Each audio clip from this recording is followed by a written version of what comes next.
ಮಾಡುವಂತಹದ್ದು. ನಾಗೇಶ್ ಅವರು ಅವತ್ತು ಯಾವೆಲ್ಲ ವಿಚಾರಗಳನ್ನ ಪ್ರಸ್ತಾಪ ಮಾಡಿ ಕೌಂಟರ್ ಕೊಡುವಂತಹ ಕೆಲಸವನ್ನ ಮಾಡಿದ್ರು ತಮ್ಮ ವಾದದಲ್ಲಿ, ಈಗ ಆ ಎಲ್ಲ ವಿಚಾರಗಳನ್ನು ಕೂಡ ಎಣಿಸಿ ಪ್ರತಿವಾದದಲ್ಲಿ ಕೌಂಟರ್ ಕೊಡುವಂತಹ ಕೆಲಸ SPP ಅವರಿಂದ ಆಗ್ತಾ ಇದೆ. ಅದೇ ಮಾಡ್ಬೇಕಾಗಿರೋದಿಲ್ಲ SPP ಅವ್ರು ಮಾಡಿದ್ದು ಜಾಮೀನನ್ನ ಯಾಕೆ ಕೊಡಬೇಕು ಅಂತೇಳಿ, ಇವ್ರು ಮಾಡ್ತಿರೋದು ಯಾಕೆ ಕೊಡಬಾರ್ದು.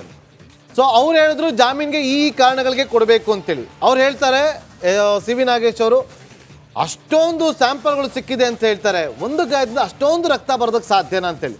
ಇವ್ರು ಇಲ್ಲಿ ಹೇಳೋದೇನು, ಒಂದು ಗಾಯದಿಂದ ಅಷ್ಟೊಂದು ರಕ್ತ ಬರೋದಕ್ಕೆ ಹೇಗೆ ಸಾಧ್ಯ ಅಂತ ಹೇಳ್ತೀನಿ. ಅದ್ರ ಬಗ್ಗೆ ಮತ್ತೊಂದು ಬ್ರೇಕಿಂಗ್ ಅಪ್ಡೇಟ್ ಲಭ್ಯವಾಗ್ತಾ ಇದೆ. ದರ್ಶನ್ ಬೇಲ್ ಕುರಿತು ಕ್ಷಣದ ಅಪ್ಡೇಟ್ ಅನ್ನು ನಿಮ್ಮ ಮುಂದೆ ಇಡ್ತಾ ಇದ್ದೀವಿ. ದರ್ಶನ್ ಬೇಲ್ ಕುರಿತು ಕ್ಷಣದ ಅಪ್ಡೇಟ್ ನಿಮ್ಮ ಮುಂದೆ ಇಡ್ತಾ ಇದ್ದೀವಿ.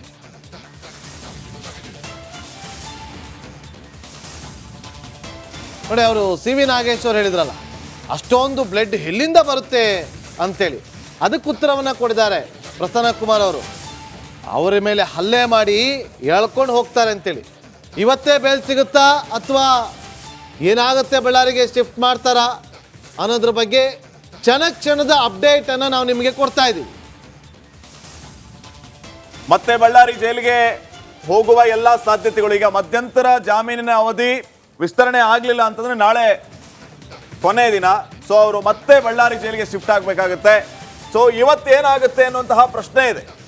ಕ್ಷಣದ ಅಪ್ಡೇಟ್ಸ್ ಅನ್ನ ನೀಡ್ತಾ ಇದ್ದೀವಿ. SPP ಪ್ರಸನ್ನ ಕುಮಾರ್ ಅವರು ಪ್ರತಿಯೊಂದು ವಿಚಾರಗಳನ್ನ ಪ್ರಸ್ತಾಪ ಮಾಡಿ ಕೌಂಟರ್ ಕೊಡುವಂತಹ ಕೆಲಸವನ್ನ ಮಾಡ್ತಾ ಇದ್ದಾರೆ. ವಾಹನಗಳ ಮೇಲೆ ರಕ್ತದ ಸ್ಯಾಂಪಲ್ ಹೇಗೆ ಬಂತು, ಎಲ್ಲೆಂದರಲ್ಲಿ ರಕ್ತದ ಸ್ಯಾಂಪಲ್ ಹೇಗೆ ಬಂತು ಅನ್ನೋದಕ್ಕೆ SPP ಅವರು ಉತ್ತರವನ್ನ ನೀಡಿದರು. ರೇಣುಕಸ್ವಾಮಿಯ ಬಾಡಿಯನ್ನ ಇವರು ಹೇಗೆ ಬೇಕು ಹಾಗೆ ಎಳೆದಾಡಿದ್ದಾರೆ, ಹಲ್ಲೆ ಮಾಡಿದ್ದಾರೆ, ಆ ಮೃತದೇಹವನ್ನ ವಾಹನದಲ್ಲಿ ಸಾಗಿಸಿದ್ದಾರೆ. ಹೀಗಾಗಿ ಎಲ್ಲೆಂದರಲ್ಲಿ ಬ್ಲಡ್ ಸ್ಯಾಂಪಲ್ ಸಿಕ್ಕಿದೆ. ಇನ್ನು ಒಂದೇ ಒಂದು ಗಾಯಕ್ಕೆ ಇಷ್ಟು ರಕ್ತ ಬರೋದಕ್ಕೆ ಸಾಧ್ಯ ಇಲ್ಲ. ಡಾಕ್ಟರ್ ಪ್ರದೀಪ್ ಕುಮಾರ್ ಅವರ ಅಭಿಪ್ರಾಯ ಇದು. ವಾಹನಗಳ ಬಂಪರ್ ಮೇಲೆಯೂ ಕೂಡ ಸ್ಯಾಂಪಲ್ ಇದೆ. ಅದೇ ಅದಕ್ಕೆ ಅವರು ಪ್ರಸನ್ನ ಕುಮಾರ್ ಅವರು ವಾದವನ್ನ ಮಾಡ್ತಾರೆ. ಏನಂತಂದ್ರೆ CV ನಾಗೇಶ್ ಹೇಳಿದ್ದು ಇದು ವಾಹನದ ಮೇಲೆಲ್ಲ ಸಿಡಿದೆ ಅಂತೇಳಿ ಬರುತ್ತೆ ಅಂತೇಳಿ. ಅಲ್ಲಿ ಇವರು ತಗೊಂಡೋಗಿ ತಲೆನ ಜಸ್ತಾರೆ ಅಂತ ಒಂದು ಸ್ವಇಚ್ಛಾ ಹೇಳಿಕೆಯಲ್ಲಿ ಅದನ್ನ ಪ್ರಸ್ತಾಪ ಮಾಡಿದ್ರಲ್ಲ, ಅದನ್ನು ಕೂಡ ಉಲ್ಲೇಖ ಮಾಡಿ ತಿಳಿಸಿದ್ದಾರೆ. ಎಲ್ಲ ಅಂಶಗಳನ್ನ ಗಮನಿಸ್ತಾ ಇದ್ರೆ ಡೌಟ್, ಯಾವ ಕಾರಣಕ್ಕೋಸ್ಕರ ನಿಯಮಿತ ಜಾಮೀನು ಕೊಡಬಾರ್ದು ಅನ್ನೋದನ್ನ ಇಲ್ಲಿ ಪ್ರಸ್ತಾಪ ಮಾಡ್ತಾ ಇದ್ದಾರೆ.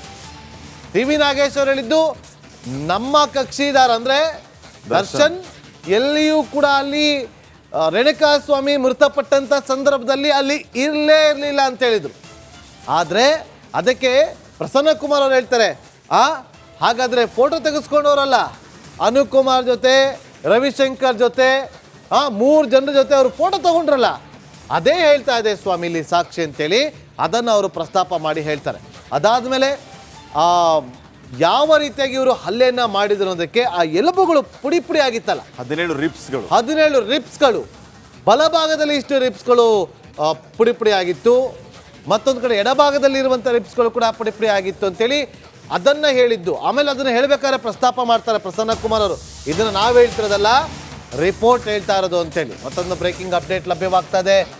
11ನೇ ತಾರೀಕಿನಂದು ಕಿರಣ್ ಸಾಕ್ಷಿಯಾಗಿ ಸಹಿ ಮಾಡ್ತಾರೆ. ಅವರ 161 ಸ್ಟೇಟ್ಮೆಂಟ್ ಅನ್ನ ದಾಖಲಿಸಿ ಪ್ರಸ್ತಾಪ ಮಾಡ್ತಾರೆ. ಅಲ್ಲ, 164 ಸ್ಟೇಟ್ಮೆಂಟ್ ಅನ್ನ ದಾಖಲಿಸಿಕೊಡೋದಕ್ಕೆ ತಡ ಯಾಕೆ ಆಯ್ತು ಅಂತ ಜಡ್ಜ್ ಪ್ರಶ್ನೆ ಮಾಡ್ತಾರೆ. ಅದಕ್ಕೆ SPP ಅವರು ಈಗ ವಿವರಣೆಯನ್ನ ನೀಡ್ತಾ ಇದ್ದಾರೆ. ತಡ ಆಗಿದೆ, ಆ ತಡ ಆಗಿದ್ದಕ್ಕೆ ಕಾರಣ ಏನು? 11ನೇ ತಾರೀಕು ಕಿರಣ್ ಸಾಕ್ಷಿಯಾಗಿ ಸಹಿ ಮಾಡಿದ ನಂತರ ಅವರ 161 ಹೇಳಿಕೆ ದಾಖಲಿಸೋದಕ್ಕೆ ತಡ ಯಾಕಾಯಿತು ಅಂತ ಜಡ್ಜ್ ಪ್ರಶ್ನೆ ಮಾಡಿದಾಗ 164 ಆಗ ಆತ ಸಾಕ್ಷಿ ಅಂತ ಪರಿಗಣನೆ ಆಗಿರಲಿಲ್ಲ. ಯಾವಾಗ ಪರಿಗಣನೆ ಆಯಿತು ಆಗ ಇವರ ಸ್ಟೇಟ್ಮೆಂಟ್ ಅನ್ನ ತಗೊಂಡಿದೆ. ಇದೇ ಸಂದರ್ಭದಲ್ಲಿ ಉಳಿದ ಆರೋಪಿಗಳನ್ನು ಬಂಧಿಸಬೇಕಾಗಿತ್ತು. ಅಂದ್ರೆ ಇಲ್ಲಿ ಯಾವ ವಿಚಾರವನ್ನ ಪ್ರಸ್ತಾಪ ಮಾಡ್ತಾ ಇದ್ದಾರೆ ಅಂತಂದ್ರೆ, CV ನಾಗೇಶ್ವರ್ ಒಂದು ವಿಚಾರವನ್ನ ಪ್ರಸ್ತಾಪ ಮಾಡಿದ್ರು. ರೇಣುಕಾಸ್ವಾಮಿ ಮರ್ಡರ್ ಆಗೋದು 8ನೇ ತಾರೀಕು, ಪೊಲೀಸರು ಆರೋಪಿಗಳನ್ನ ಅರೆಸ್ಟ್ ಮಾಡೋದಕ್ಕೆ ಹೋಗೋದು 11ನೇ ತಾರೀಕು ನಂತರ. 3 ದಿನ ತಡ ಯಾಕಾಯ್ತು? ಅಷ್ಟೇ ಅಲ್ಲದೆ ಮರಣೋತ್ತರ ಪರೀಕ್ಷೆ ಯಾಕೆ ತಡ ಆಯಿತು ಅನ್ನೋದ್ರ ಬಗ್ಗೆಯೂ ಕೂಡ ಅವರು ಉಲ್ಲೇಖ ಮಾಡಿದ್ರು. ಇದೆಲ್ಲವೂ ಕೂಡ ಯಾವ ಕಾರಣಕ್ಕಾಗಿ ವಿಳಂಬ ಆಯಿತು ಮತ್ತು ಏನಾಯ್ತು ಅನ್ನೋದ್ರ ಬಗ್ಗೆ ಈ ಹಿಂದಿನ ವಾದದಲ್ಲಿ ಅವರು ಉತ್ತರ ಕೊಟ್ಟಿದ್ರು. ಸಬ್ ಇನ್ಸ್ಪೆಕ್ಟರ್ ವಿನಯ್ ಜೊತೆ ಪ್ರದೋಷ್ ಮಾತಾಡಿದ ವಿಚಾರವಾಗಿ ಕೂಡ ಪ್ರದೋಷ್ ಫೋನ್ ಮಾಡಿ ಹೇಳ್ತಾರೆ, ಅಲ್ಲಿ ಸಿ ವಿ ನಾಗೇಶ್ವರ್ ಒಂದು ವಿಚಾರವನ್ನ ಪ್ರಸ್ತಾಪ ಮಾಡಿದ್ರು. ಏನಂತ, ವಿನಯ್ಗೆ ಎಲ್ಲವೂ ಕೂಡ ಗೊತ್ತಿತ್ತು, ಸಬ್ ಇನ್ಸ್ಪೆಕ್ಟರ್ ವಿನಯ್ಗೆ, ಆದರೆ ಯಾಕೆ ತಕ್ಷಣ ಅದೆಲ್ಲವೂ ಕೂಡ ಕ್ರಮ ಆಗಲಿಲ್ಲ ಅಂತೇಳಿ. ಆದರೆ ಅದಕ್ಕೆ ಉತ್ತರ ಕೊಟ್ಟಿದ್ದೇನು ಪ್ರಸನ್ನ ಕುಮಾರ್ ಅವರು, ಪ್ರದೋಷ್ ವಿನಯ್ಗೆ ಫೋನ್ ಮಾಡಿ ಹಣಕಾಸಿನ ವಿಚಾರವಾಗಿ ಒಂದು ಜಗಳ ಆಗೋಗಿದೆ ಅಷ್ಟನ್ನೇ ಹೇಳೋದು. ಅದಾದ್ಮೇಲೆ ಹೇಳಿರೋದಿಲ್ಲ. ಅದಾದ್ಮೇಲೆ ಸೆಕ್ಯೂರಿಟಿ ಗಾರ್ಡ್ ಒಬ್ಬ ಇಲ್ಲೊಂದು ಅಪಾರ್ಟ್ಮೆಂಟ್ನ ಪಕ್ಕದಲ್ಲಿರುವಂಥ ಮೋರಿ ದಡದಲ್ಲಿ ಒಂದು ಮೃತದೇಹ ಪತ್ತೆ ಆಗಿದೆ ಅಂತ ಹೇಳ್ತಾರೆ. ಪೊಲೀಸರು ಹೋಗ್ತಾರೆ, ಅಲ್ಲಿ ಹೋಗಿ ಅಲ್ಲಿ ಪಂಚನಾಮೆನ ಅಂದರೆ ಪರಿಶೀಲನೆ ಮಾಡ್ತಾರೆ. ಅದಾದ್ಮೇಲೆ ತನಿಖೆಯನ್ನು ಚುರುಕುಗೊಳಿಸ್ತಾರೆ ಅನ್ನೋದಕ್ಕೆ ಇಲ್ಲಿ 4 ಜನ ಏನು ಸರೆಂಡರ್ ಆಗಿರ್ತಾರಲ್ಲ ಅವರಿಂದ ಈ ಸ್ಟೇಟ್ಮೆಂಟ್ ಬರುತ್ತೆ. ಒಂದು ತಂಡ ಹೋಗಿ ಅಲ್ಲಿ ಪರಿಶೀಲನೆ ಮಾಡ್ತಾ ಇದ್ರೆ, ಮತ್ತೊಂದು ತಂಡ ಯಾರು ಬಂದು 3 ಸರೆಂಡರ್ ಆಗಿದ್ರಲ್ಲ 3 ಜನ ಅವರ ಎನ್ಕ್ವೈರಿ ಆಗ್ತಾ ಇರುತ್ತೆ. ಆ ಎನ್ಕ್ವೈರಿ ಆಗುವಂತ ಸಂದರ್ಭದಲ್ಲಿ ಎಲ್ಲವೂ ಕೂಡ ಬಹಿರಂಗ ಆಗ್ತಾ ಬರುತ್ತೆ. ಅದಾದ್ಮೇಲೆ ಪೊಲೀಸರು ಒಬ್ಬೊಬ್ಬರನ್ನೇ ಹುಡುಕಿ ಅವರನ್ನ ಲಾಕ್ ಮಾಡುವಂತ ಕೆಲಸವನ್ನ ಮಾಡ್ತಾರೆ ಅಂತೇಳಿ ಮೊನ್ನೆ ವಾದವನ್ನ ಮಾಡುವ ಸಂದರ್ಭದಲ್ಲಿ ಪ್ರಸನ್ನ ಕುಮಾರ್ ಅವರು ಪ್ರಸ್ತಾಪವನ್ನ ಮಾಡಿದ್ರು. ಮುಖ್ಯವಾಗಿ ನಾಗೇಂದ್ರ ಬಾಬು 3 ವಿಚಾರಗಳನ್ನ ಇಲ್ಲಿ ಫೋಕಸ್ ಮಾಡ್ತಾ ಇದ್ದಾರೆ.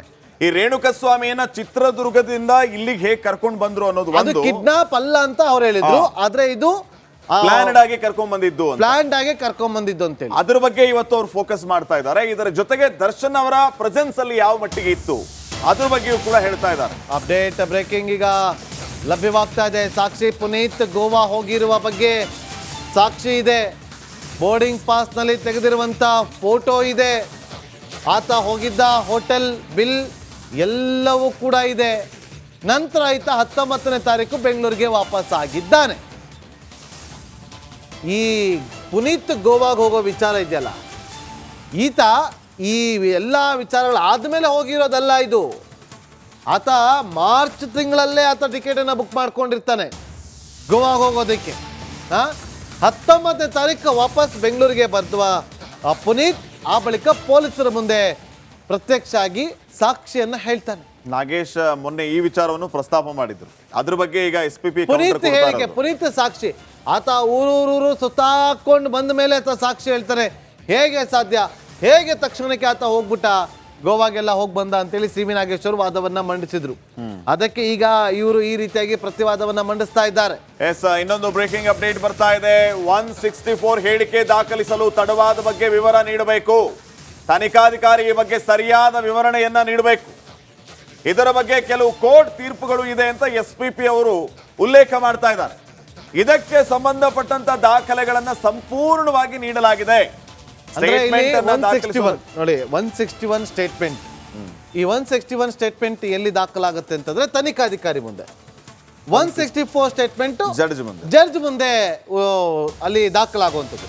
ಇಲ್ಲಿ 161 ಸ್ಟೇಟ್ಮೆಂಟ್ ತಗೊಂಡಿದ್ರಲ್ಲ ತನಿಖಾಧಿಕಾರಿ, ಯಾರಿಂದ? ಸಾಕ್ಷಿ ಪುನೀತಿಂದ. ಆ ವಿಚಾರವನ್ನ ಪ್ರಸ್ತಾಪ ಮಾಡ್ತಾ ಇದ್ದಾರೆ. ಆ 161 ಸ್ಟೇಟ್ಮೆಂಟ್ ತಗೊಂಡ ಮೇಲೆ ತನಿಖಾಧಿಕಾರಿ ಅದ್ರ ಬಗ್ಗೆ ಸರಿಯಾಗಿ ವಿವರಣೆಯನ್ನ ಕೊಡಬೇಕು. ಇದ್ರ ಬಗ್ಗೆ ಕೆಲವು ಕೋರ್ಟ್ ಉಲ್ಲೇಖ ಆಗಿದೆ ಅಂತ SPP ಅವರು ಹೇಳ್ತಿದ್ದಾರೆ.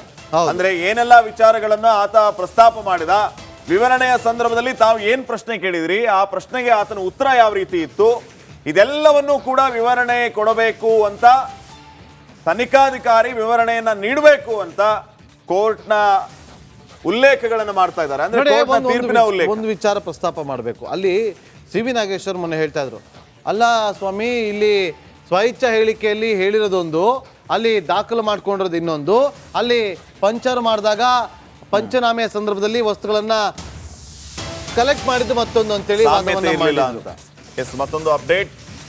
ಇದ್ಯಾವುದನ್ನು ಕೂಡ ನಾವು ಸೃಷ್ಟಿ ಮಾಡಲು ಆಗೋದಿಲ್ಲ. ಬೋರ್ಡಿಂಗ್ ಪಾಸ್ ನಾವು ಮಾಡೋದಕ್ಕಾಗತ್ತಾ, ಸೃಷ್ಟಿ ಮಾಡೋದಕ್ಕಾಗತ್ತಾ ಅಂತೇಳಿ SPP ಪ್ರಶ್ನೆ ಮಾಡಿದ್ದಾರೆ.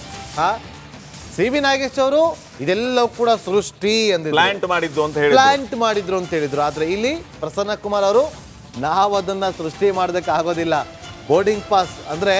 ಬೋರ್ಡಿಂಗ್ ಪಾಸ್ ಅನ್ನ ಸೃಷ್ಟಿ ಮಾಡೋದಕ್ಕಾಗಲ್ಲ, ಅದೆಲ್ಲವೂ ಕೂಡ ರೆಕಾರ್ಡ್ಸ್ ಇರುತ್ತೆ, ಆನ್ ರೆಕಾರ್ಡ್ಸ್ ಅನ್ನೋದನ್ನ ಇಲ್ಲಿ ಪ್ರಸ್ತಾಪ ಮಾಡ್ತಾ ಇದ್ದಾರೆ. ಆ ಮೂಲಕ ಪ್ರಬಲವಾಗಿ ಪ್ರತಿವಾದವನ್ನ ಮಂಡಿಸ್ತಾ ಇದ್ದಾರೆ SPP ಪ್ರಸನ್ನ ಕುಮಾರ್ ಅವರು. ಅಂದ್ರೆ ನಾಗೇಶ್ ಅವರು ತಮ್ಮ ವಾದದಲ್ಲಿ ಎಲ್ಲಾ ಸಾಕ್ಷಿಗಳನ್ನ ಪ್ಲಾಂಟ್ ಮಾಡುವಂತಹ ಕೆಲಸ ಪೊಲೀಸರಿಂದ ವ್ಯವಸ್ಥಿತವಾಗಿ ಆಯ್ತು ಅನ್ನೋದನ್ನ ಏನ್ ಹೇಳ್ತಾ ಇದ್ರು, ಅದಕ್ಕೆ ಕೌಂಟರ್ ಇದು. ಬೋರ್ಡಿಂಗ್ ಪಾಸ್ ಅನ್ನ ನಾವು ಕ್ರಿಯೇಟ್ ಮಾಡೋದಕ್ಕಾಗತ್ತಾ? ಇದು ಹೇಗಾದ್ರೂ ಸಾಧ್ಯವಾ?